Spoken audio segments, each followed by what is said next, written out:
சாப்பிடலாம். Asthma problem இருக்கிறவங்க என்ன காய்கறிகள் எடுத்துக்கொண்டா நல்லது அப்படின்னா, அவங்க அவரைக்காய் நல்ல பொடி பொடி பொடியா கட் பண்ணி, இந்த அவரைக்காவ ரசம் சாதத்தோட வச்சு சாப்பிடலாம்.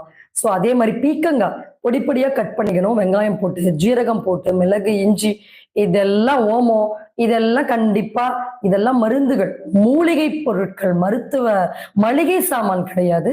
அதனால கட்டாயமாக உணவில் இதெல்லாம் சேர்த்துக் கொள்ளுங்கள். அத பொடி பொடியா கட் பண்ணி சாப்பிடலாம். அதே மாரி வாழைத்தண்டு சளிய நல்லா இருக்கும். வாழைத்தண்ட சின்ன சின்னதா பொரியல் குட்டி குட்டியா கட் பண்ணி போட்டு, பொரியல் பண்ணி நம்ம இத புதினா சாதத்தோட சாப்பிடும்போது, நமக்கு நல்லா டைஜஸ்ட் ஆகும். ஸோ இந்த மாரி உணவையே மருந்தாக மாற்ற நம்ம கத்துக்கணும்.